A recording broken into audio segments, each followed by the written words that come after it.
Welcome. I hope you had a good lunch. This afternoon, in the upcoming panel discussion, you will hear experts sharing their insights on accountability, social media, journalism and digital technology. My name is Frederik Teunissen. I advise publishers and journalists, and I will moderate the panel discussion. And I would like the experts to come forward and take a seat here.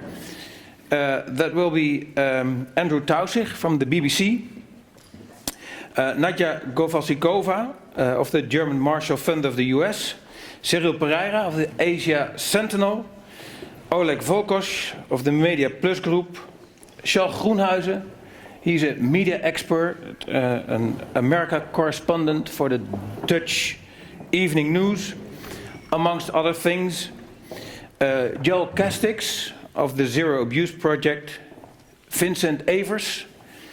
Well, what can I say about you, Vincent? Trend watcher. Trend watcher. And Urska Umek of the Council of Europe. You will be able to distinguish already in the opening statements of the experts at least two topics. The first is ways in which technology improves accountability, and the second is ways in which technology distorts accountability. We will start with an opening statement of each of the experts. They will have about 1 minute, maybe two, to introduce, so we have time for a debate and for question of the audience. 2 minutes will be okay. Vincent, may I give you the first round? Okay, you have the 2 minutes, you keep track of that, huh? I will keep track of that. You will take a mic. Yeah, Vincent Everett, Trend Watcher. I love the internet. I mean, since I have the internet, life has become so much better. I make 500 videos a year. I can go everywhere. I can check everything. For me, it has really improved my life. It has improved transparency. Now, I've also become worried, since the social platforms are extremely powerful, that there's a lot of fake news and that there's a lot of problems with that. And I must say, I found the country which has the solution. I'm going there Saturday, and I fly to China, because if you go to China, there is absolutely no way that without an identification you're going to get a SIM card. There's no way you can get a WeChat account. There's no way you can produce anything without your real account. And everything is, if there's something the government doesn't like, fake or not, it immediately gets removed. We can learn one thing from that. You can really see if it's a verified account. And I think one thing we should have is a system that you can see if something is for a real person, which is verified, or if it's just a robot or fake. If we just would do that, I think we would already solve a lot of problems. Okay, a good opening statement. You have passed the mic to Joel Castix. My name is Joel Castix, and I'm with the Zero Abuse Project in the United States, and we're an AI platform that isolates institutional patterns once they've realized that there is a child predator within their employ. And accountability is a huge part of what we do and a huge part of what we demand from those who we investigate. And it is vitally important as we move forward with our tool and with the internet in itself that we understand what the social contract is that we have as human beings, and how do we translate that social contract into regulations where we have a safe internet that allows for full participation, but verified and safe participation for everyone involved. So to be clear, the Zero Abuse Project identifies sexual abusers. What it does is it finds the patterns that institutions take once they have identified a predator within their midst. Okay, so that goes for sporting clubs? Exactly. We're looking at sporting groups, we're looking at groups like the Boy Scouts of America, but our controlled data set is the Catholic Church in the United States. Okay. Wow. Well, you can pass the microphone to Andrew. I'm Andrew, as Frederik just said. I worked in the BBC for 30 years and was looking after the 44 foreign language services in the World Service. Just to say, bring you fully up to date on the British election and the role of online in the election. I had a story which Friedrich and Fritz said, you must tell this when you speak tomorrow, but I have an even better story now which came to me this morning. So I'm just going to summon it up here.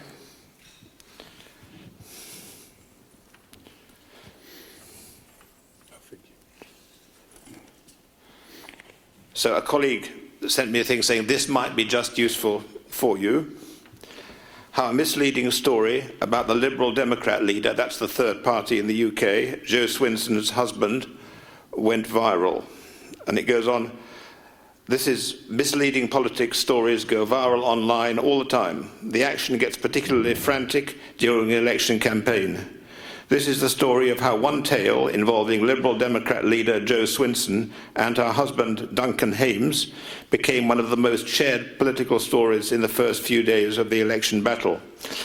A BBC trending investigation, that's by BBC journalists, and I'd just like to mention that one of the things which the journalistic profession should do within this interconnected world community we have is to use what it knows about discovering and researching the truth.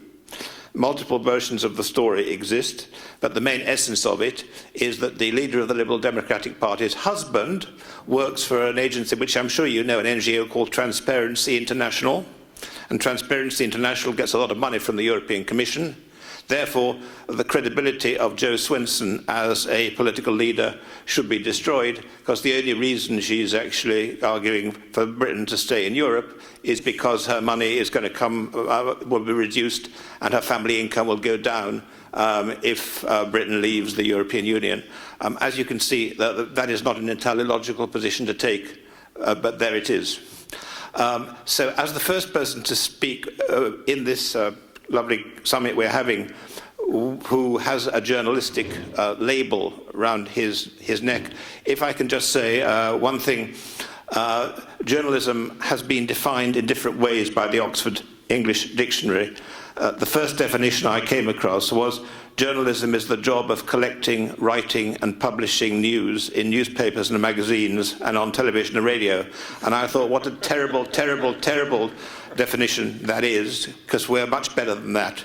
And I came up with one which says, journalism about professionally gathering, verifying, analysing and presenting facts, especially new facts, so as to keep the public freshly and truthfully informed about issues which matter to them and to society. I think that's pretty good.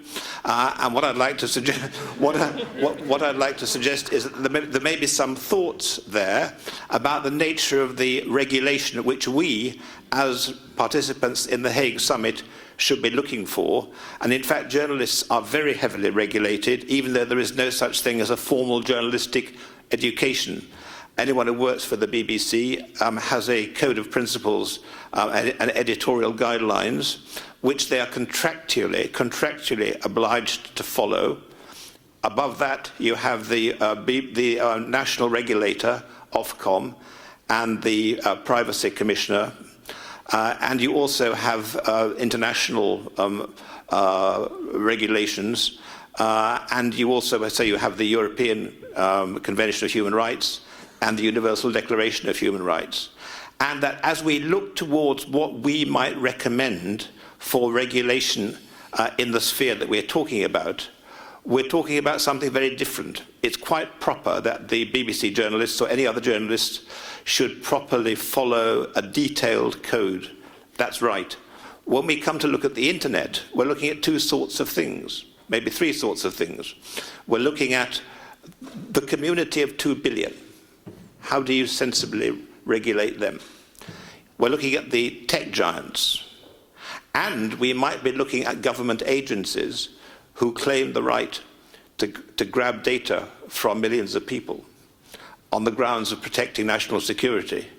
And we should therefore, when we try to draft something, we should be thinking, how would such a debate go between, say, a privacy commissioner and the head of the NSA or the CIA? So, and we should also think how we heard the very moving story from Vadim this morning about his daughter, and one feels so humbled by that story. One really shouldn't say anything, but one thinks someone like Vadim or someone else who has lost a child because of activity and speech and comments on the internet, what would their dialogue be with the regulator about the risks of things which appear online? Those are my thoughts. Okay, thank you. Thank you. Nadia? Thank you very much, and I will continue with this actually thought of the risks and the threats. So I am representing Alliance for Securing Democracy, housed at the German Mosche of the United States, based in Brussels.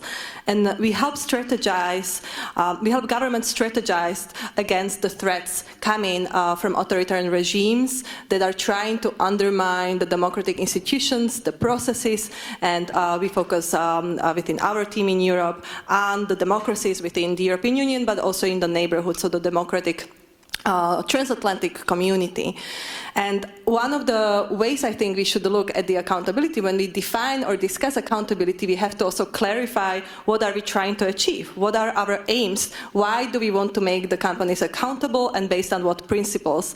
And us coming from this kind of democratic, values-based, ethic-based society, I think we have to think beyond the progress as such, or that it works for everyone, but that it also abides by the values that we cherish, that we should secure, we should protect them, and we should not lower to the lowest common denominator when we think of the multi-stakeholder approach. Yes, we want to have variety of actors involved in the decision-making process, because there are many actors that are affected by these decisions. There are many actors that are engaging on social media, either being the social media platforms themselves or the governments that have the power, the mandate to regulate, but also the users. And therefore, we have to engage everyone, but we also have to have understanding what values do we want to protect and what is the minimum or the maximum where we can go and should go.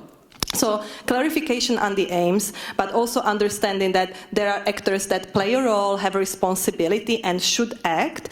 And then how should they act? So what are the policies, concrete policies that actually we either have already and we should just enforce them, because many of the tools exist, they're just not enforced, or what are the policies that we still have to implement or just develop in the first place? So I would like to also follow up on a conversation we had over the lunch, when the issue of the political ads was raised, and how Twitter decided to have a different political advertisements policy, for example, compared to Facebook, and what is better, what is more democratic. The idea here is to go a little bit more deeper as well and think of the micro-targeting or the engagement model overall. It's not only about how do we define political ads, but also the micro-targeting of the political ads, and is it more democratic to actually have the political ads to reach wider scale, wider audiences, or is it more democratic just to have anything available online, whatever it is? So we have to raise questions sometimes before we even go to answering those questions. And we also have to understand what are our priorities. What are the priorities that we cherish the most? Is it the profit? Is it the innovation at any cost? Is it the democratic values? Or maybe just taking a little bit of time before we regulate or before we don't regulate? Because sometimes, as we heard in the previous panel, the inaction can be as harmful as the action. So we have to be very cautious about these decisions, but we also should not be paralyzed by the complexity of the issue. So I'm happy to continue the conversation on maybe concrete proposals, what can be and should be done. Okay, thank you. Thank you. Charlie? When we want to fight fake news, the best way to do it is to have a well-informed audience, to make sure people know what the problems are, what solutions are that we're facing. And if you look at the numbers, I mean, I did some research. I mean, you look at what percentage of the total stream of information that's going around is actually fake news. I see percentages between 1 and 2. Some people say between 3 and 4. Double it, say 7 or 8%. Then more than 90% is mainstream news. And I'd like to talk a little bit, and I've been in journalism for over 40 years, most of the time in public TV. And I want to talk about the accountability of mainstream media.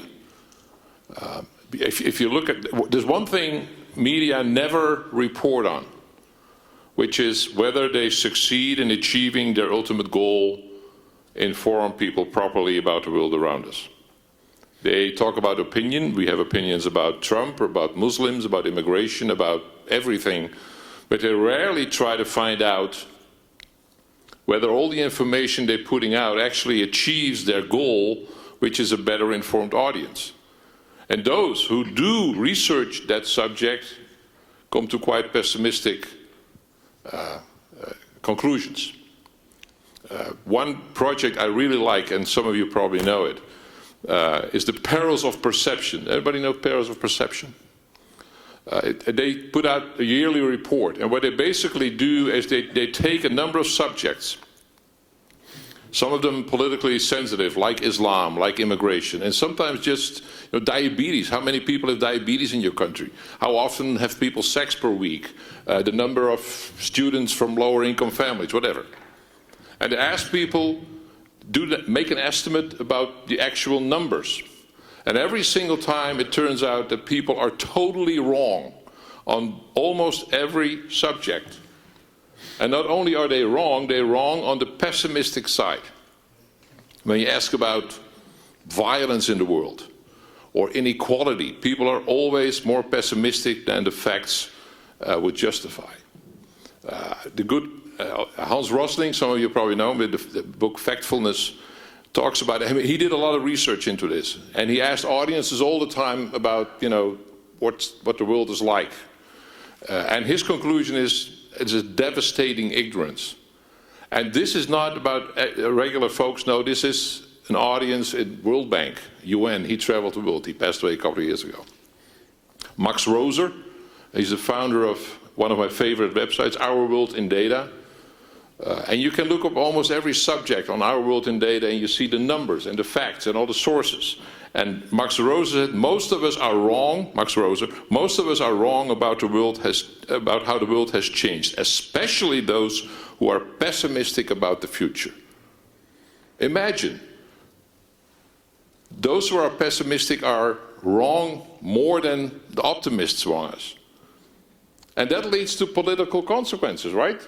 So when people are really pessimistic about immigration, about climate, I mean, that's one of the factors when they make up their mind politically. I hear a call for optimism. Yeah, I mean, that's my business. Yeah. I wrote a book about, optimists rule the world.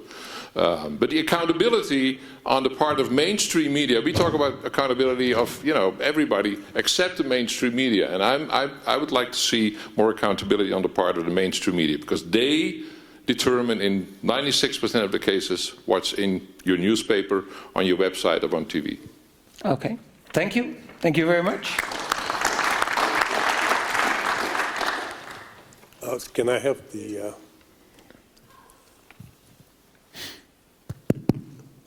ladies and gentlemen, I come from Hong Kong, and we are going through a crisis now in its 23rd week of almost daily street protests, clashes with riot police, tear gas, Molotov cocktails, and kids in their 20s being arrested and once in the station beaten up as well.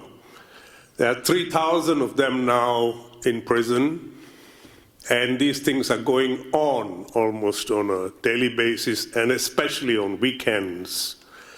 So for me, coming from that environment,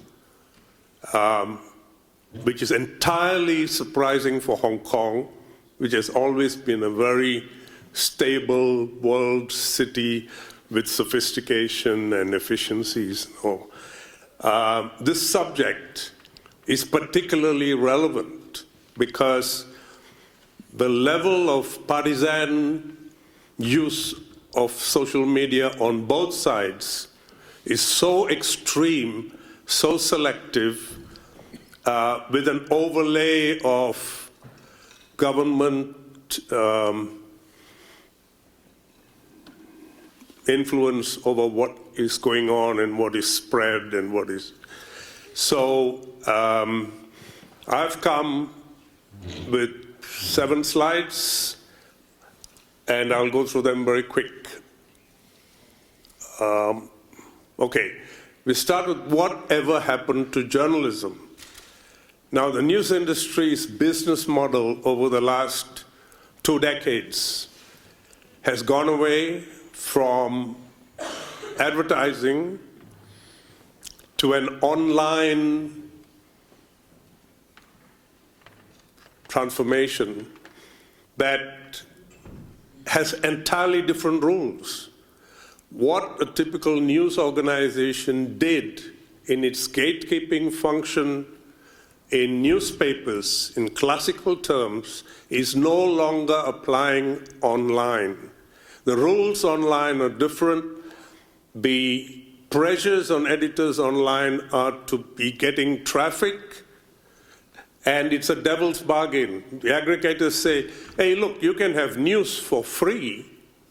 You don't even have to pay for it. What we want to sell to our advertisers is the attention we get for the news. And so the online editors have got to now come up with sensational headlines and everything to come high in the rankings and to get virality. So the game has changed. Even though it may be the same organization, its online behavior is quite different from its print behavior. And I'm not talking about the cases our media gurus keep citing of New York Times, The Guardian, Financial Times, Wall Street Journal. These are 4 swallows which don't make a summer. 99% of the newspaper industry is in dire straits, closing down, laying off journalists, and struggling to survive. And they've all gone into online believing that's where the rescue is going to be. It's not. So the thing has turned from truth to getting attention. Meanwhile, on social media, we are into little groups and little cocoons and filters and echo chambers. There is no gatekeeper. You get stuff sent to you, you share stuff that you find, facts are not verified, and free access is there when you're bored, every time you're bored. And the activists, also in Hong Kong, used closed encrypted systems to actually get groups organized to different points in the city very efficiently. That's great, isn't it? Yes, if you want to be effective as a disruptor, it's quite good. But whether that solves the problem in Hong Kong, I'm not sure. And in this game, the one big elephant is Google. Anybody who's consciously searching for news or any kind of information, Google dominates 94% of global search. All the other people we talk about are in the, whether it's Amazon or Facebook or all these others are 1%, 2%, YouTube 1%, 2%. So while they may have a lot of publicity, they really have very little impact on society as a whole. But within their groups, of course, they are the big dominant game, okay? And Google has got a ranking algorithm which they've just recently tweaked, which alarmed a lot of newspapers, but seem to be favoring those that have original content rather than unattributed content. So now the algorithm is tracking how much original content is in that piece of news or features, and whether it's opinion, whether it's comment, whether there are direct quotes. If there are direct quotes, how many direct quotes are there? All these are now being factored into their ranking, and media that has more of them tends to get higher up in the rankings. Now, accountability is the question here at the Hague Conference. In this, source transparency is the key, And we have two approaches. In the micro approach of the individual news site, you have fact-checking and you have verifying the source, flagging unattributed content, detecting trolls and blocking them, blacklisting fake sources and so on. Individual sites can do that. But it's very labor-intensive, takes a lot of time. And what we found is that a lot of fact-checkers, in fact, are referring to other media in their so-called fact-checking. It's not that they are experts in the facts themselves. And you have two other slides to go? Yes. Yeah? Okay. So in the macro systems now, I want to highlight something.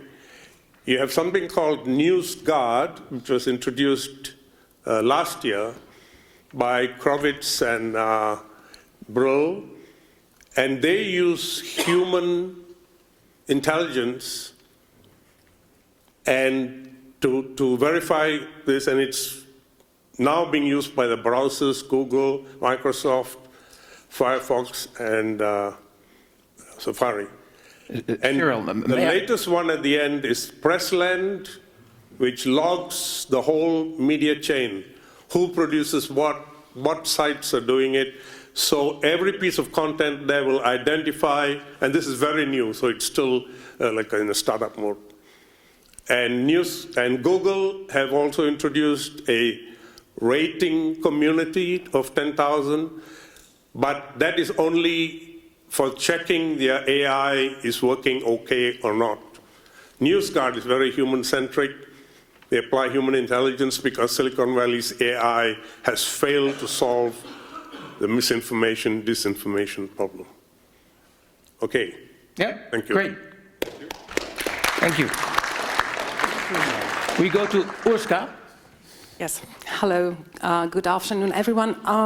I come from the Council of Europe, an international organization, and you might have listened to the video message of our Secretary General this morning, where she said that we are an organization that protects and promotes, something like that, three key values for European society: human rights, the rule of law, and democratic values, so the values of democracy. Yes, it's, I mean, no unambitious goals that we're engaging in. And we have been rather active in the field of internet governance for more than 2 decades now. So what we do, we are primarily a standard-setting organization. So we are actually a European policymaker that you keep referring to, because we are or have been actively striving to provide some, let's say, guidance, so principles, to our 47 member states as to how to perhaps regulate certain aspects of social media and media, where to go with co-regulatory mechanisms, and where to step away and leave self-regulation as the key component. And for us, accountability issue is obviously legal accountability. So for us, it is, we work in the frame of rights, roles, responsibilities, obligations, and of course, yes, liability comes into that somewhere. So just as introduction, quickly, 3 challenges that I hope I might be coming back to afterwards. First challenge that we have in setting standards in this area is the rise of powerful private actors. In international law, this is quite a novelty. Our traditional stakeholders are member states, so not powerful platforms that nowadays have more power, money, and reach than any of our individual states. And actually, it has come so far that we have to interact interact with them directly, so to sort of set standards for them directly. Second thing, when we are interacting, when we are setting standards, what kind of responsibilities should be attributed to them? The third challenge that we will be talking about also is, of course, the one related to journalism. That is the relations, balancing relations between, let's say, the intermediaries, the online platforms, so mostly search and social media platforms, on the one hand, and then more traditional media. Two questions, two key issues here that are problematic: monetization, so where does the money go from the content that is being produced? And second, what content is being nowadays shown? So we have production role, we have production role, meaning journalists, traditional media, and then we have distribution, which used to be also in the hands of traditional publishers, but it's not anymore. And we're trying to basically set some standards in this regard. Thanks. And do you like, just like Vincent, the Chinese approach? Well, I mean, if anybody was to see, we have about 100 recommendations. These are soft law, non-binding instruments from the media and internet area. I think that you would be quite convinced that what we go for is, human rights-based approach, which means freedom of expression is one of the key components in all of our instruments. But one thing to add here is that the focus has shifted somewhat. If you see the whole history of internet governance instruments, going from more analog to really digital ones. You might see that from that very sort of digital opportunities prone, innovation, favorable environment where we should leave the tech companies free hands to innovate and to give us the opportunities as individuals to communicate better, to share amongst us, we have come to a more, let's say, regulation favoring approach lately. I think that's a no.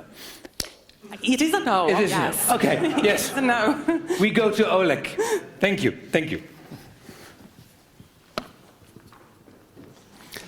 Can you see it?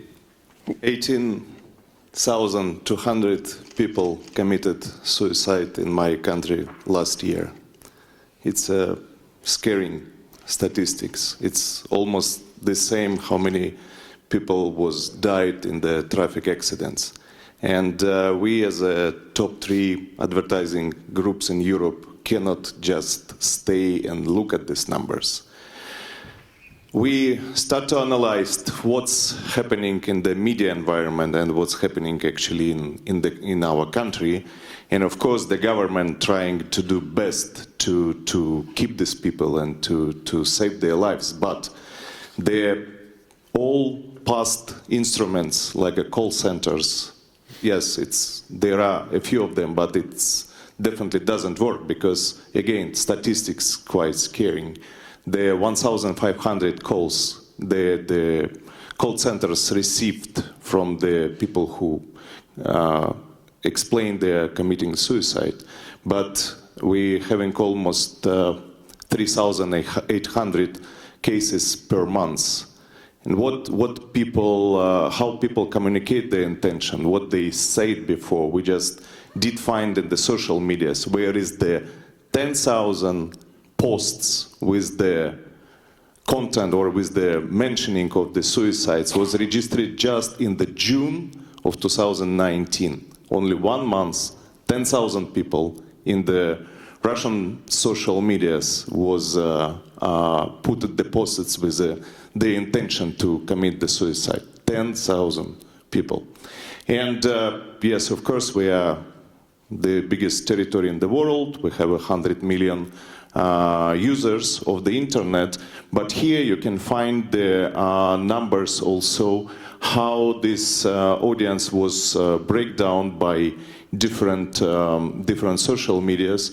and how it was looks regarding the numbers in the different social medias in Russia. Unfortunately, the same statistics which we're gathering from the social media is showing us that, unfortunately, again, the suicides became younger. It's 14% of the growing of this content was registered with the audience younger than 18 years old.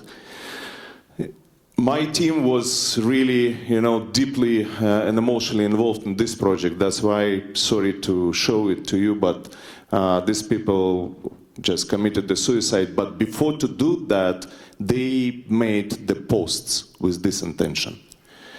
And the methodology which we are using as an advertising group for the brands who are trying to protect their reputation in the social media, or who is trying to promote their products to the audience in the social media. It's a quite modern technology, but it's working very well for the commercial brands and for the FMCG. It's only one question: why this technology we are not using to save the people's lives?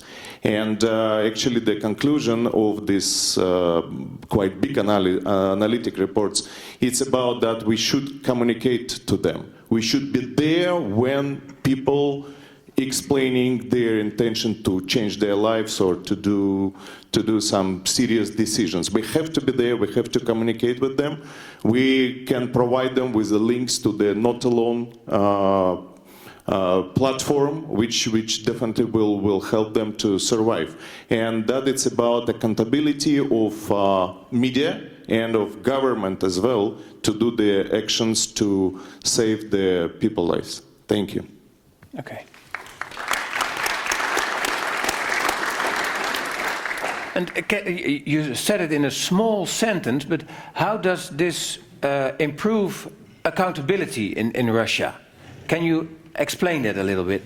We are just at the beginning of this process. Before you saw the numbers about the road accidents, and in last year it was 19,000 cases registered. But before, 5 years ago, and my company was in charge in the marketing campaign against the road accidents, it was 30,000 cases registered officially in Russia. Now it's almost twice lower. That it's the result not just marketing and advertising. Of course, it was a really serious regulation in Russia was changed on the roads. It was a lot of camera installed on our highways, etc. And but it really improved twice the situation on the roads. Now with the suicide, we just at the beginning of the process, and definitely we need to collaborate with the government institutes and with the private institutes as well to make the campaign, to make the communication, and to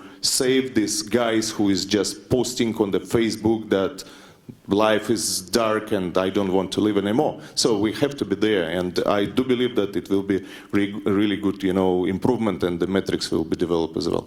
Okay, thank you.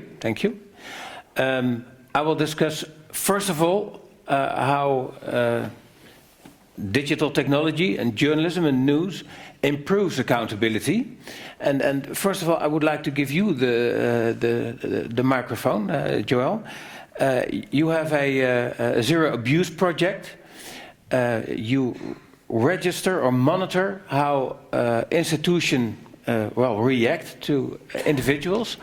And have you already heard some impact? Does accountability already improve by your project?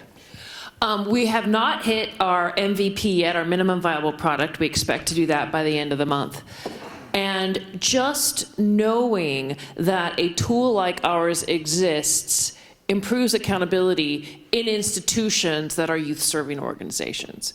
Because any institution is not going to police itself. Just like, the internet will not police itself, and social media platforms will not police itself. But with a technology that requires that an institution respond correctly to allegations of child sexual abuse, that it respond in a way that is legal and binding and make sure that predators are put behind bars and those that enable them are held accountable. Just knowing that that technology will exist very soon forces other institutions to look up and say, this is something we have to address now, because we can't keep our secrets hidden any longer. And have you already have some signs that that's happening? It's the case right now? We're seeing that on a larger legal level in the United States because of civil litigation against groups such as the Boy Scouts, the Catholic Church, Penn State, U.S. Gymnastics.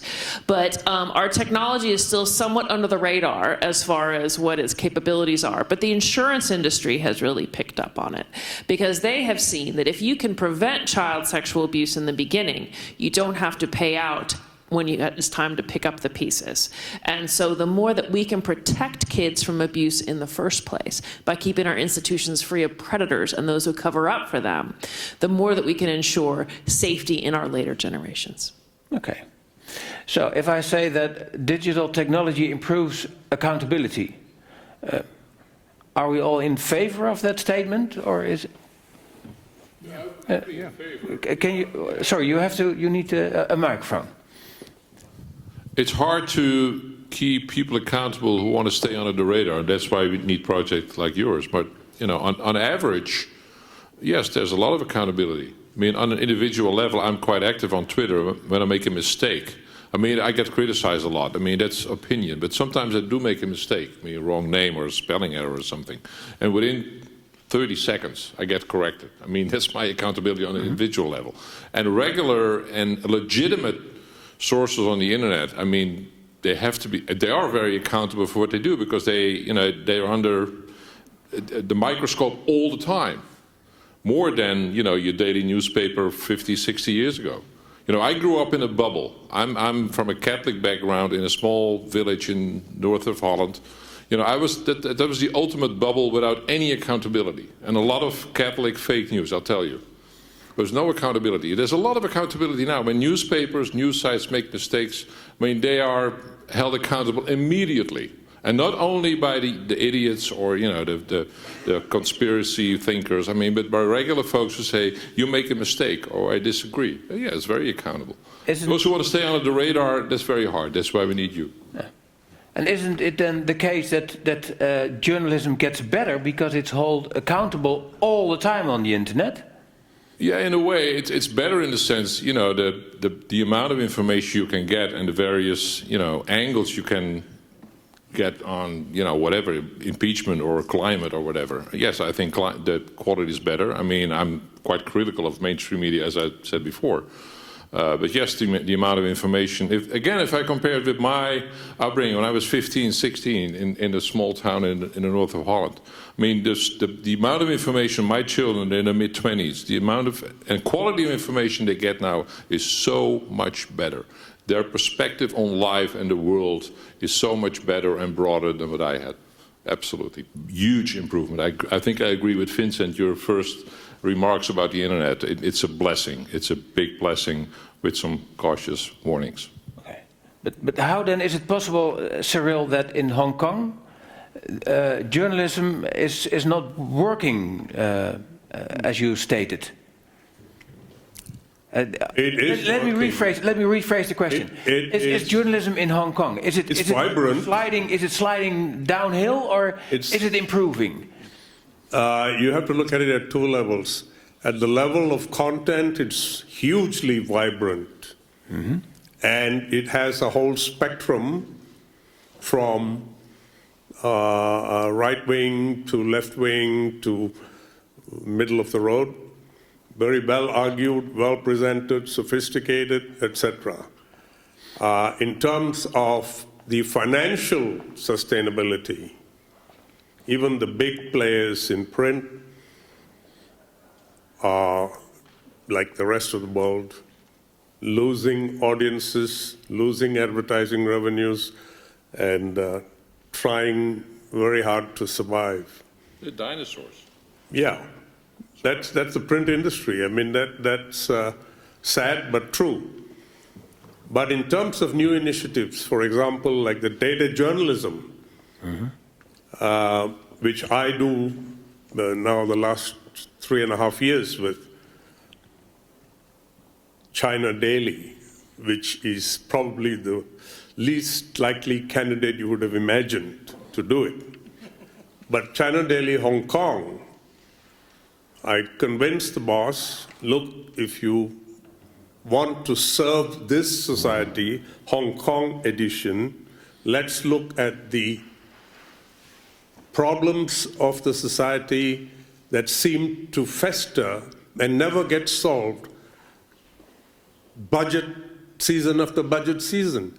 So what is going wrong? We need to now do a holistic analysis of the problems of shortage of doctors, problems of the elderly not having sufficient facilities, problems of housing, of course, is the most endemic problem in Hong Kong. It takes like 17 years of annual savings to afford even the down payment for a house. Yeah, so real problem. So these kind of things, and we've now done about 30 such reports, pure Hong Kong, but well-researched, well-presented, data analyzed and whatever in the DJ reports, and we make them into collections annually. I've got a thing which people are interested in, come and have a look.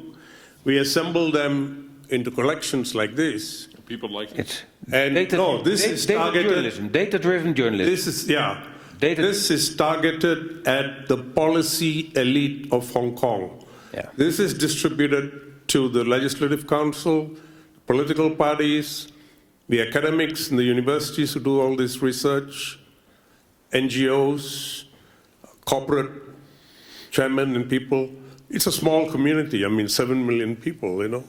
Yeah. So, Vincent, would you please comment? sorry? Oh, we have another mic here. Here, you take this one. Here. Actually, he was before me. Okay. You wanted to have the word before. I don't want to interfere with the wait. moderator. I don't want to interfere with the moderator. Okay. You just do your... Shall I go ahead? Take it. Go ahead. Shall I go ahead? Yeah. I just want to support what Charles was saying. Actually, I think that there's a huge amount that's positive, and if we think about our friends, children, all the people we know, the nice, interesting things they get out of the internet, it's really exciting. I just look at WhatsApp and our grandchildren and so on, and I think therefore at some point we need to address what is a serious challenge coming from, for example, Senator Elizabeth Warren, who wants to take the words of the recent economist, restructure American capitalism, or even what the European Commissioner, Margrethe Vestager, is saying about a much stricter Facebook, where you pay a fee to join, but you have no tracking and total privacy. And I think as a group, we need to take a view on this as to whether we are fundamental optimists, as I would be with Charles and others, and from what Cyril was saying, basically, behind the fire and thunder in Hong Kong, you recognise the important role of new media.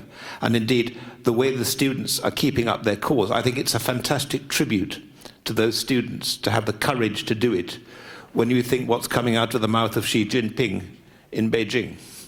So I would actually just want to urge us first to take a position about what I call the radical reformers, in which I included the two people I named, you know, and a position in which we then say, well, let everything go and don't worry about anything. But I would encourage us not to move to a too negative position about the internet, because by definition, we're here to look at issues, and issues become problems, and problems become very serious problems, and then we get into a kind of spiral of depression about the issues. That's what I want to say. Vincent? Yeah, I just wanted to go for the positive thing before we get to the solution. And I just think that the level, we are going so much deeper. Everybody complains that there's no local news anymore. You know, we have the media, big media, they're struggling, and all the local newspapers are gone. But if you see how much local news there is on the internet, you know, just like I make 500 videos.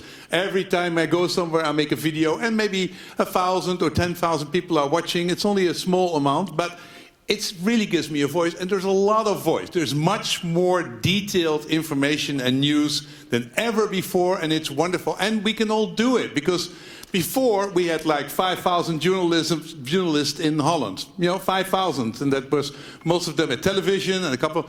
But now we have hundreds of thousands of people creating news. I think what we should say is, okay, we need a business model, which is good. And we need to have a way to basically make the governance better. So how can we make the governments better? And I think identity is number one. I don't think, if you want to summarize my thing, that I think China is doing one thing, everything right. No, they're basically really good in making sure that if you have news, that you put your name behind it.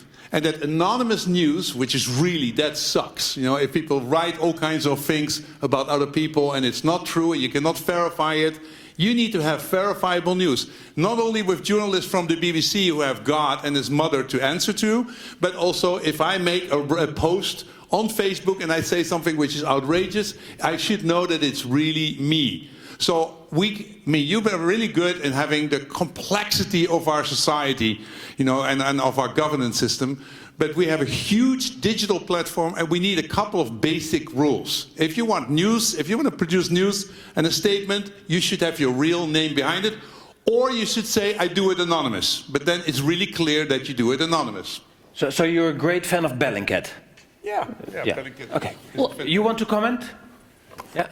Yeah, just my answer to your question, definitely yes, and I want to continue the positive impact of digital media, especially because you saw the numbers about the situation in Russia, right? About the content, about the guys and the names, what they are putting into social media about their intents to make a suicide. It's just possible for us to get this information, to have a data analysis and to have a machine learning to talk to them or to talk to them through the psychologist. It's only possible in the digital era. That's why it's, with all my respect and with my TV background, it's not such an interactive way to make analysis, to talk to the audience and to understand what your audience is thinking about. So that's why the answer definitely yes. The question and the responsibility of media, it's more about how we're using this. I mean, what is the accountability for each aspect of this content and how we work with this. And the question is, it was raised here, of course you make money, for example, by branding Aeroflot. Do you have a business model for this, this suicide monitoring system? Do you make money out of it, or does it cost you money? As I mentioned, that for my company, it's part of our, I don't know how to call it, social responsibility or our human responsibility, because we're turning from the business for profit to the business for purpose. So the purpose of my company is to save the lives of these people. That is why the biggest part of this job we are just doing because we have the data, we have a technology, and we have a big team to do that. But of course, I wouldn't call it business model, because when we're talking about the human lives, it's difficult to use this word as a business, right? I would call it as a program, right? As a program which we are not, we just cannot make it by ourselves, right? That's why we need a collaboration with the government and with the private institutes. Clear enough. Does your Zero Abuse program, does it make money? No, we are a nonprofit, and the purpose of the tool is the greater good. What I wanted to talk about was this, talk about anonymity. I come from a background of child sex abuse survivors. I was sexually abused in the Catholic Church and began my activism in 2002, helping other survivors come forward and seek justice and accountability. The majority of those survivors can only come forward through anonymity. And you'll see in the mental health sphere, I'm sure you've seen it as well, anonymity is power, because what it does is it allows a survivor of whatever abuse that is to regain their own definition of self and to express in a way that only they can, because there's a safety behind that anonymity. And if there were something like, a verified card or so on and so forth, I wouldn't be able to help as many people as I do because they would have that fear of coming forward. And so I think that any regulation that we suggest here as a group has to come from the positivity that we've talked about and not from the negativity, because therefore you will get more people coming together to agree on a regulation if you do it in the empowerment space as opposed to the stick space, beating them with it. And I think that the more that we empower people to have a voice in the way that they need to have a voice for their own healing or whatever, so forth, that we can really move forward in a good kind of regulation. And then one more thing real quick. Twitter, when they banned political ads, that was a no-brainer for them because they are a political organization. Every politician has a direct voice. So by banning political ads, that was no issue for them because they are a propaganda tool for many politicians. And so we have to figure out a way to what is news and what is propaganda and make sure that we can figure out a way to have some kind of regulation in that as well. Urška, you want to comment? Yes, I would like to pick up actually on what you've said about carrot rather than the stick, because I think that actually also in standard setting environment, this is really important. We're just finalizing in the Council of Europe a work of an expert committee, which is going to translate into something that's called recommendation on promoting a favorable environment for quality journalism in the digital age. I know it's a bit long as a title, but we don't go for attractive titles, but more for the content that is in there. It is supposed to give different stakeholders the carrots, not the sticks. So basically, we are encouraging member states to help recreate business models for media that will empower them to produce, to be able at least to produce more of the quality. Now, how we define quality, of course, that is an entirely different question. We don't really define it. We do define it by underpinning values for it, by the, let's say, principles of professional ethics that need to be included in it, by the public interest goal, but not obviously in any substantive way. And then, of course, we have also guidelines for other stakeholders. And in terms of media, the importance is transparency of editorial processes, indeed not anonymity. Of course, there are exceptions, especially in terms of perhaps individual bloggers where lives might be even endangered if they came up with their names, like, for example, in China it might happen. But in terms of most media outlets actually providing people information about how you gather information, how it's fact-checked, how you have come to even do a certain story is very important, to give them this background information to regain the trust that was somewhat lost in the past decade. And then there is the third component, I think, which is sometimes neglected, and that is the audience or the public, because audience is perhaps a bit too passive. How to empower the audience to recognize what is quality, but also to value it in the sense that they would realize that sometimes for them it's more important to pay for their news with money than with their data. Okay. If one thing to that? Yeah, sure. And so business model, identity, and then I think the third thing is people need to be smart. You need to know how to read, you need to know how to write, you need to know how to look, and you need to know to figure out what's true and what's not true. I mean, that's basically what I'm trying to teach my kids. And we need to take that. I mean, I want two things from the school. One, that they learn typing. I mean, I've failed in Holland bitterly, but I think they should have a type course still in these days. And secondly, they should be able to figure out that what's true and what's not true. That should be a huge amount of work. If we don't have you know, making sense of what we say, and then you go like, this guy is really bullshitting, and he is right. Okay, but that's really important. That is of a certain quality. And I think we have really failed. We're doing a great job, and we're spending about 700 hours in history lessons to basically understand how the Dutch Republic came to be. 700 hours. If we look at media to figure out how good how much, that's about 1/3 or 1/4 of the amount of time we spend on it. So it's a really important skill, calculating, reading, and we need to spend time on it. And it needs to be basically also made easily. So that I think we should work on ourselves as an audience. Makes me a good parent because my children have a typing diploma. Yeah. Nadja, you want to comment? Do you have a typing diploma? No. No. Most of us don't. I fail myself.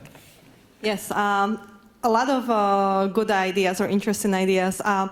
I think when we speak about regulation, many times people take it as a negative connotation, but it does not have to be negative because many of the actors are actually asking for having certain standards clarified or certain regulation kind of promoted forward. And so it's also about how we are approaching this and discussing it and framing these issues. And when we speak about regulation, we can also frame it as helping counter disinformation campaigns online, helping protect the credibility of the social media platforms or other media organizations, and therefore helping protect the users from this inoculation, the saturation of false, inaccurate, inauthentic accounts, information that is manipulated. So it's also about how we are presenting these issues to the general public and how we are discussing this in this fora with other actors. And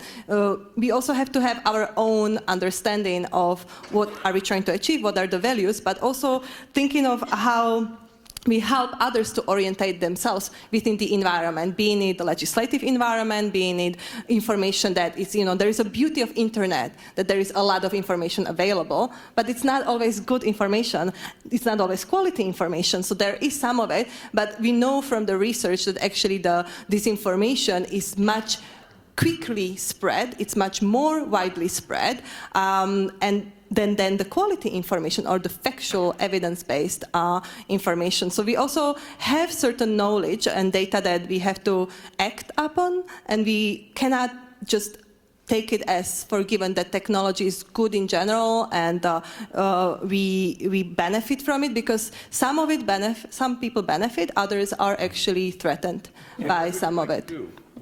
How shall we do that? I think one of the ways forward is definitely to eliminate the inauthentic behavior online. When we have the information that these are not legitimate accounts, they're inauthentic accounts, to take them down, absolutely. If you have information that people are there are covered operations and someone is pretend to be someone else and manipulate them to do something, as you said, in the physical world, to potentially protest against each other while being misled. Do we need an internet police? No, I think we have to protect our values as freedom of speech.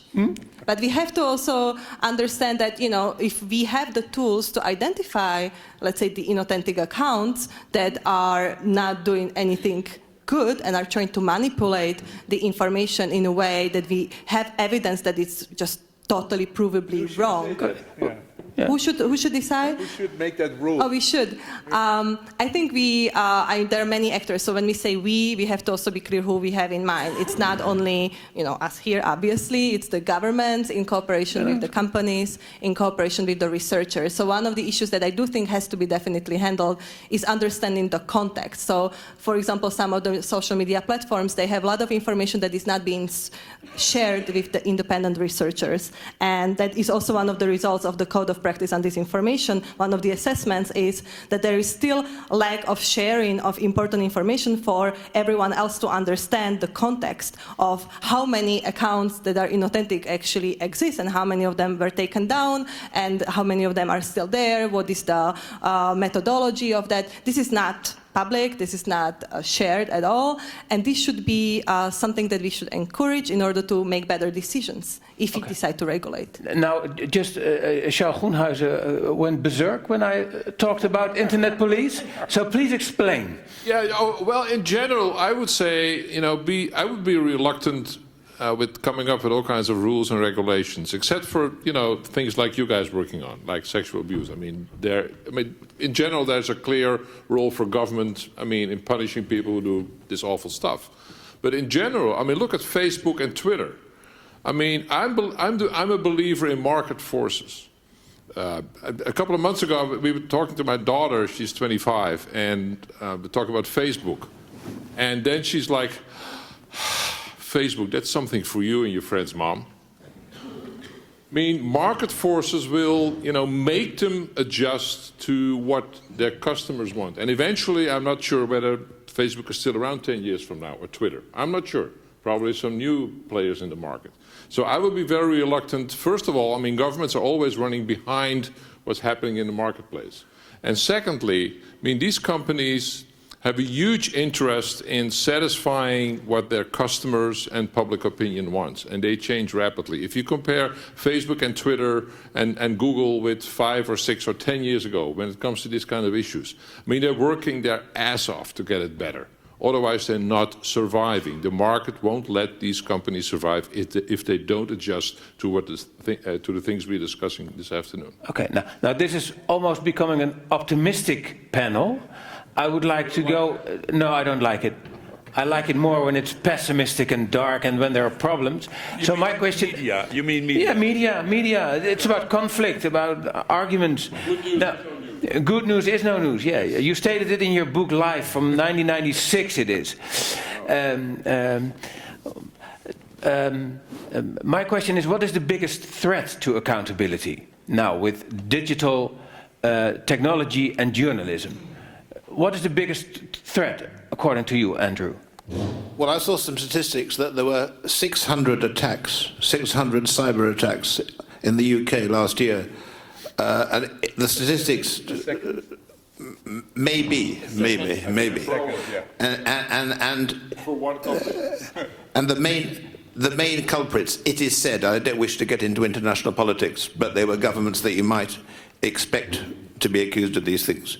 And in response to that, the agencies, and here's the bad news that FIAC is looking for, security agencies are saying, we need to monitor the conversations of millions of people in the interests of security of the state. So to hell with your privacy, we need to do that. And right now, as it happens, there is a report of one of the select committees of the British House of Commons, the Intelligence Committee, which is believed to say a lot about, well, I think that they've named Russia as a principal cyber attacker. And this report is supposed to have been, have the secret bits taken out and then published, but it hasn't been published yet. And no one knows whether Boris Johnson is just too busy to give it the okay, or whether there are things in there that have been taken out that someone else wants to put in or whatever. But this threat of the security, the threatened conflict between the arguments about the security of the state requiring intrusion upon privacy and the people on the other side who say, this is outrageous, you're asking us to take this on trust that you need this information. I think this is a very worrying area, and it's been around for some time because of all the leaks, WikiLeaks and all that stuff. And I think that, so if you're looking, I'm trying to help FIAC, he's looking for a real worry, and this could be it. Because fundamentally, as I admitted, I'm an optimist. But you asked for a pessimistic aspect, and I think this is one. And it's one in which actually the states are becoming more and more powerful. We say individuals are becoming more and more powerful, but the state is also becoming more and more powerful. And the element of take it on trust, dear citizens, from us. But we need to do this. Okay. Let's get our attention to Oleg. What's, according to you, the biggest threat? In my topic, the biggest threat, it's already there, means that these 12,000 posts with the intention to commit the suicide was generated more than 10 million contacts with different audiences, with different people in the social media. And it's unfortunately, it's a very hot topic now, which became more and more popular, and we have this metric in the social media, what we call engagement rate. Engagement rate when you not just read the post, but you make a comments, you make a likes, you make some additional information to this post. So that is the highest engagement rate right now, at least in our country. That is the real threat. Means that if we will do nothing with this, it's not just about 12,000, it's about the millions contacts in the in the social area. Okay, thank you. Before I go to you, first a question to Vincent. Vincent, you said that identity is the big issue, but if nobody can interact anonymously on the internet, you have a huge privacy problem, I think. Yeah. So then we go, let's talk about identity. Is identity my passport? Is my identity that Charles says, I'm Vincent Everts? Is my identity that she says, yes, he is a predator or a victim or something like that? Identity can be a very layered approach, you know, and don't depend on different sides. You don't have to give your passport with everything. If Charles says, this guy's okay, then that's enough identity to basically do a post. So you can have a level, you can have a sophisticated identity thing. It's not that you have identity for the occasion, for the context. And if I basically, I don't want to basically, you know, say I was a sexually abused victim. I was a victim, and this person verified that I was there, that I was that, and I'm totally fine with that. I don't need to know her name or his name or whatever. So you can be smart and intelligent about that. And we have technology to say that. I mean, one of the things we had about the previous panel, the suicide of her daughter. That was very touching. And the interesting thing was the solution he had was an app, you know, with information, and also technology can fix a lot of things. So the only thing I have a question: who is going to make those rules? Who is going to impose that on the big tech platforms? And how is the money for that kind of governance is generated? Because we have a problem. You know, nobody buys a newspaper anymore, and I think one of the problems is we have fantastic news, fantastic quality news, but nobody wants to read it anymore because it's not easy enough. You know, the amount of time on good quality media is going down. My biggest fight is not with fake news. My biggest fight with my daughter is that she really reads something, so that she has any kind of news which is interesting, which I find interesting, and which I find stimulating. So identity can be a very good beast, but we need solutions for those other things too, like the business model. Okay. Joel, you wanted to comment? Oh, Dad, quit telling me what to read.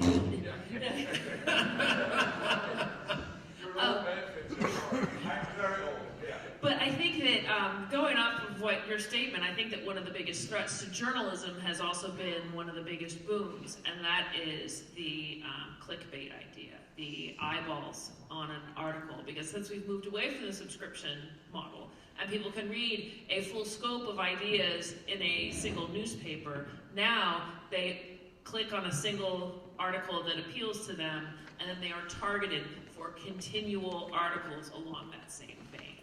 And I think what that's done, as you've said, it creates an echo chamber, it creates confirmation bias, and it doesn't allow people to have the full breadth of knowledge that is needed to be able to discern what later may be fake news. So I think that's the biggest threat.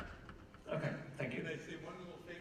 I interviewed Vince Cerf, you know, one of the guys who's basically master of this conference. And I asked him about a couple of weeks ago, and it's online, you can basically Vince Cerf, and then Vincent, you can see it. And I asked him, how is Google doing? Are you basically governing your platform the right way? Do you feel that you have enough technology and mentality and political? And he says, we're doing a great job with Google. We've never been hacked. You know, so, I mean, that was his first level of defense. But I say, okay, but if I go on Google and I basically watch any kind of article, any kind of video about predators or something like that, immediately I get all kinds of very you know, bad suggestions to go radically to the left or radically to the right. And he says, yeah, that is really a painful problem. We're really struggling with that. And I think what Charles was saying, they're working their butts off. And they need a little bit of help. And one of the things they can get help with is smart regulation. If you say, hey, you need to be responsible what's published on your platform, and you're responsible for radicalization, and you have 5 years to fix it or whatever, you need smart regulation. That helps. Okay. Well, let's take some time for questions from the audience, because Fritz and Sarah, can you help out here with a microphone? So that we have, yeah, there's a question in the back over there. Let's start with your question. Fritz is running to you, Sarah.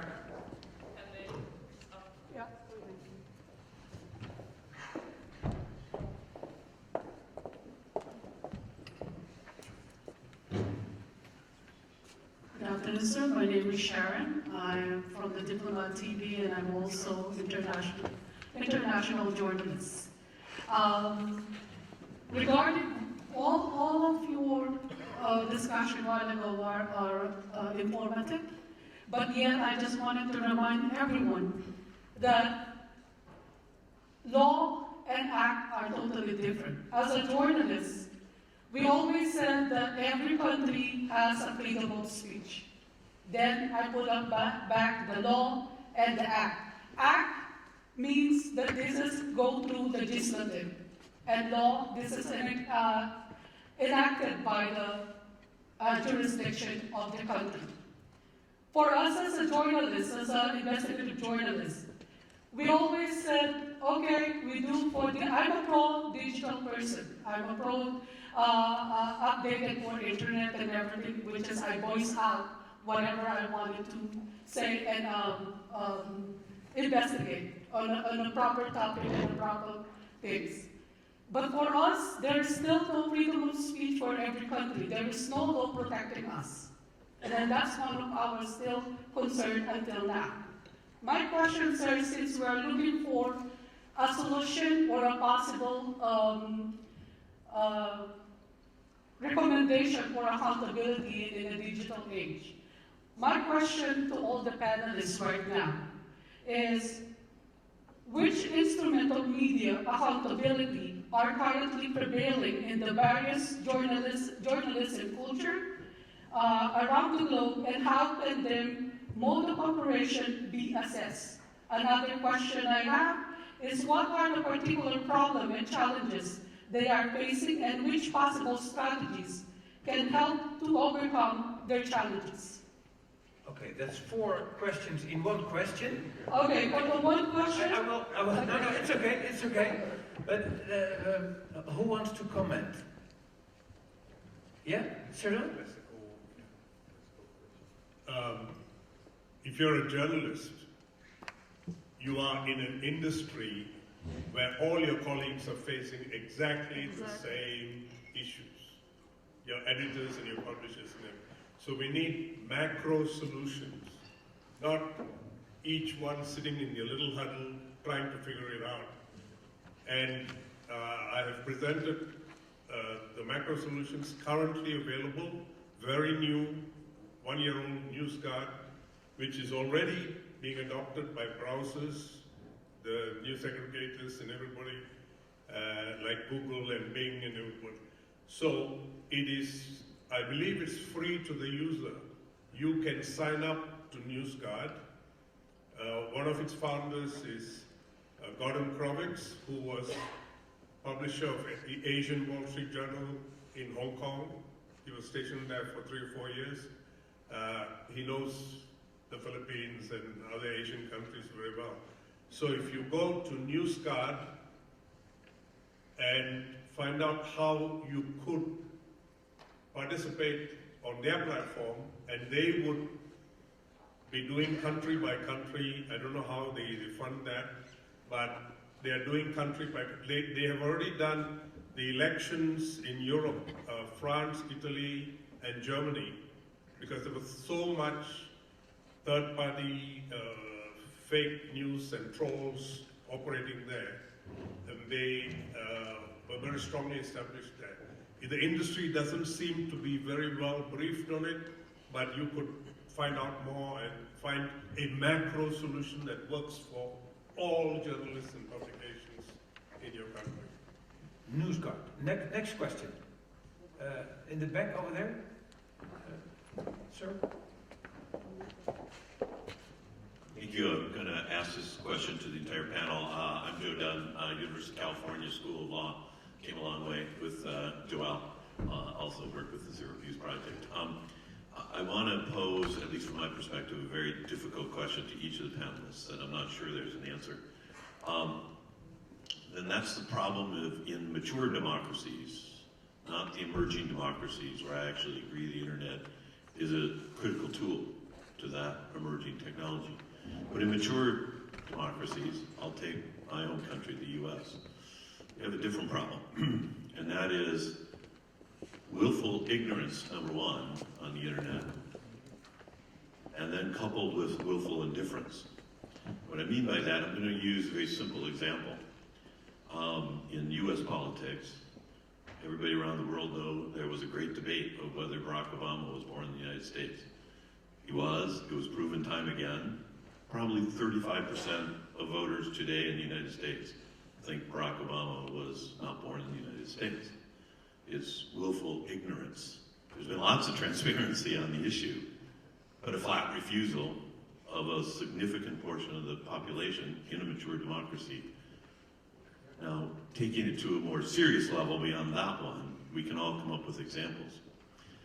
But I think in every failed democracy in the history of mankind, it comes from a very impassioned minority and a very indifferent majority.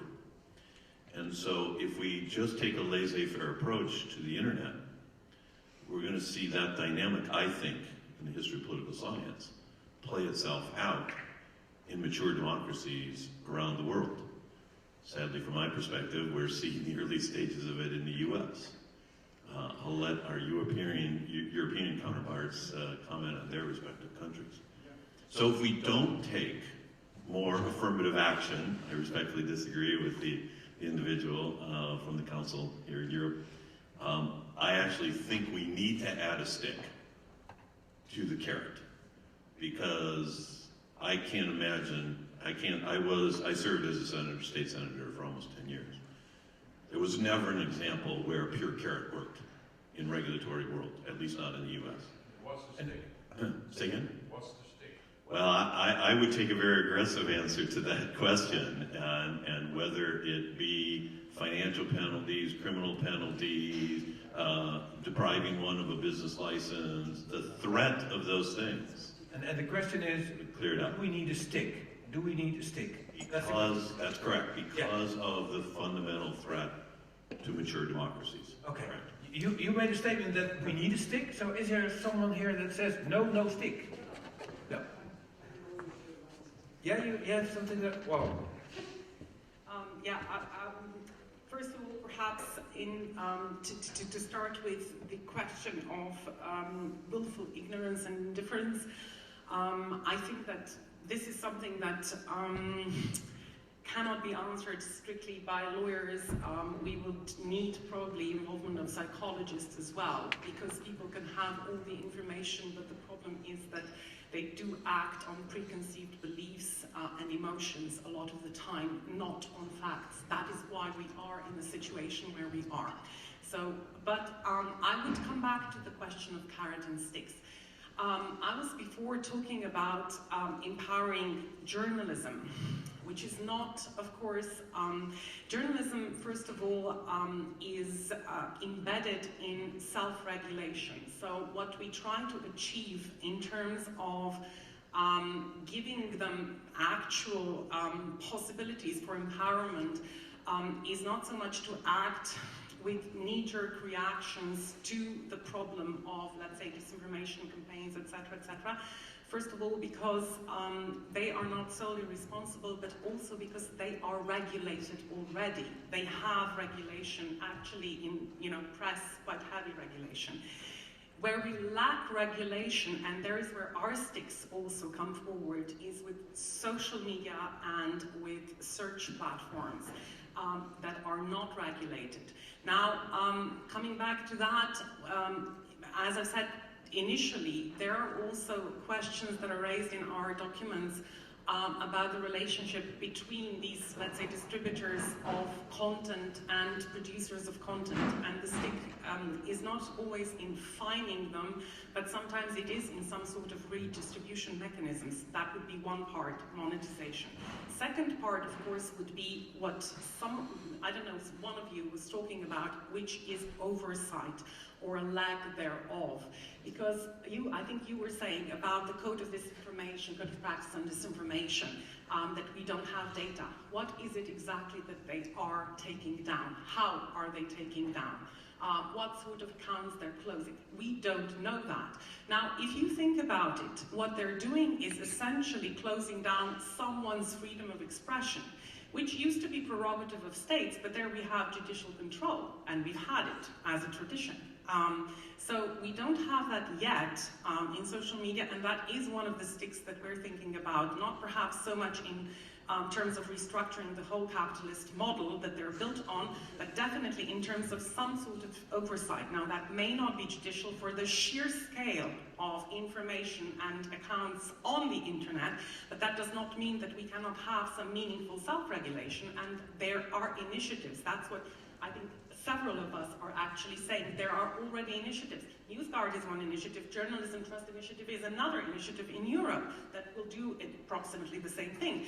But there are also initiatives for press, so not for press, but for social media councils as self-regulatory bodies. Of course, that would be financed by the tech giants themselves. Clear.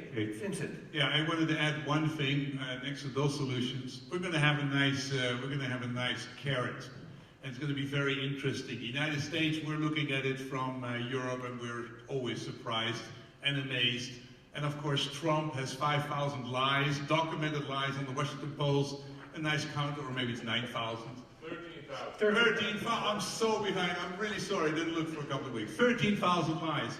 So what you're going to do is basically prove that your grown-up democracy really works, and find out if somebody can basically lie 13,000 times without any repression. If the Americans react, then that's a very good signal for the rest of society that you cannot lie 13,000 times without a problem. So I'm going to really see how America is going to do that. Andrew wanted to comment, and Charles as well. Yeah. People say in Britain with Brexit that the reason why the Brexit argument won in the first place, or got the most votes, was because the nationalist right, this tallies exactly with the pessimistic scene, in the end they care more and are more determined and ruthless than the Remainers. Hence the cases that have been brought against the Vote Leave campaign, etc., for misspending funds, and the argument would be no one cares about misspending funds if they win. If they win. There's some work done by, maybe she's here, or you know her, Professor Clausius, Marius Clausius at the University of Amsterdam, about sabotaging accountability. And she defines sabotaging accountability as preventing questions being asked, which can either be done deliberately, or the system can be so confusing and there is so much data that actually no one can find the way. But our friends here, Charles and Vincent and others who know more about it than me, would say, no, that's not possible. There's always a way to ask questions. But one of the dangers about the stick is that you create a regulator with such a broad brief that regulator sabotages the principle of accountability in itself. I mean, we've seen this in, I don't wish to be discriminating about countries, but there are countries where agencies are so powerful that the individual loses their power, and so on. So I don't know what the answer is, except that those of us who think we're in the moderate centre or moderate left, which is probably most of us here, and therefore we're probably under an illusion, should fight equally hard as the people who may be the minority, but they're equally determined. And I just think we have to keep fighting. Charles? I want to talk briefly about this willful ignorance and indifference. I mean, of course, and it's true, I mean, I keep count of the number of untruths the President is giving us, and it's about 13,000 now. But you know, the answer is simple in a way. If you look back at the midterm elections last year, the turnout in the midterm elections 2018 was the highest since 1914. So there you have, in a way, your answer. The commitment to politics is so high on both sides. I mean, on the Trump side and on the other side as well. I have two kids living in the US, New York and San Francisco. I mean, there's really something going on among these young kids, and that's great. That's the counterbalance, that's the other message trying to counterbalance all the, you know, the willful ignorance and whatnot. I mean, when I hear the rallies by Mr. Trump and what he's saying, and, you know, the fact-checking afterwards, and sometimes I can do my own fact-checking, let him do it. It's freedom of speech. Let him go. And, you know, November 3rd next year, that's going to be the day of the verdict. And that's the way it's supposed to be. I mean, I would be very reluctant to, you know, carry its instincts. I mean, let it go. We have 5 more minutes to go before the break. Last question of you, sir? Yeah. The microphone will come to you.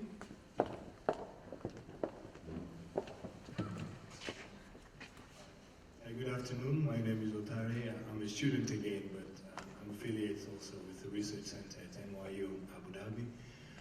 I have a question to this panel regarding the so-called filter bubbles on social media, since it's a problem that increasing amount of public gets news exclusively from social media, and even in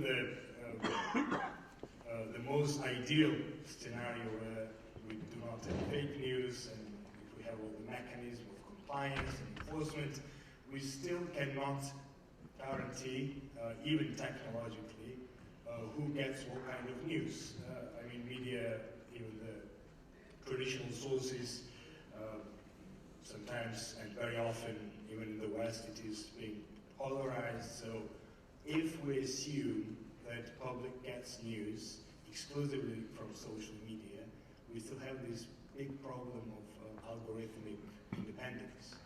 And what would be your take on it as a solution? And what is the question? What is the question exactly? So how to solve the problem of basically what appears on your wall? Who decides and who should decide and how should it be done? Because I mean, I have 2,000 friends on Facebook. Most of them share some news, but I just see the news only from certain friends. And who has to decide what kind of news I get exposed to if I do not watch TV or... Pick some other friend. What to do with the bubble? What to do with the bubble? Just punch the bubble. I mean, nobody tells you you have to stay in that bubble. I mean, I use the internet... Of course, it's some kind of a bubble. I like politics, I like the US, I like some subjects. But, you know, I'm going to say something I cannot prove, but I think I'm right. The young generation of today is the best informed generation in human history. Okay. Joel? Do you agree? And, you know, I mean, of course, there's lots of stuff going on that are bad or, you know, damaging to the, you know, teenage mind, whatever. But this is, if I compare myself with my kids, I mean, they're so much better and primarily broader informed than I ever was when I was 15 or 16. This is the best informed young generation ever. Joe? I really think this comes down to personal activism and education. The responsibility falls upon every one of us to broaden our horizons and to tell those around us to broaden our horizons. There's a big aspect of personal responsibility here because it could be willful inaction on many of our parts because it was just so easy to have a feed that just told us interesting things. But it will require us to look outside of the bubble and to actually be an activist in a very small way than to engage activism later on in a larger sphere. Well, I'm going to... The last comment. Yeah. You put the question very clearly, and the answer to your question is you decide. And you have the tools to do it. You have the power. We're going to leave it here. And then one, I have a comment on this. I want to say, Vinsurf said, you know, that at Google they're really busy figuring out how that bubble works. I mean, and these are leftist people normally in Silicon Valley. They're normally, if you look at these people who work at the left, they're trying to find out the power they have and to increase. I think once we find out as governments and as organizations and regulatory body how to regulate those kinds of animals, we still have no idea. I think a lot will improve. We won't stay in our bubble. We will punch it. Zero, the last one. There is a mindset issue operating here. The Big Four horsemen of the apocalypse, take the approach that we are not responsible for the content on our platforms because we are just platforms. People can use it. That's going away. No, wait. Zuckerberg made that argument when Cambridge Analytica hacked, and they were fully aware of it. Facebook was fully aware of it. That's a couple of years ago. That's Right? a couple of years ago. Yes. That's a couple of years ago. Now, that was one case that came out into the public. How many more similar things are happening out of public view? And as regulators, we seem to be, as a society, leaning backwards, not to, monster these geeks in garages with jeans and hoodies. We seem to think, oh, they're very innovative, they're little kids. No. I don't think that is currently the case anymore. No. Wait a minute. If Cambridge Analytica was caused by a brick and mortar company, what do you think would have happened? The buggers would be criminals in jail, hugely fined, and probably the company closed. We are taking two very different approaches to the digital Illuminati compared. In the meantime, they have 20,000 people employed to basically try to figure out how in 200 languages, over 2 billion people to basically how to figure it out. It's really hard, but they changed. I hear the start of a great discussion. It's great. But the regulators. I see here a red light, so I'm going to stop the debate right now. I thank you very much. I'm not going to summarize what you said. The issue is complex, and you gave a lot of deep insights. I pick out three little things just that I will take with me. That's the issue of identity, the issue of privacy, and the issue of the confirmation bias, or the bubble, as you said. That are three issues that we have somehow, business model. There are a lot of more issues. And now we have a break, I presume? Yeah. So first, a round of applause for the members of the panel.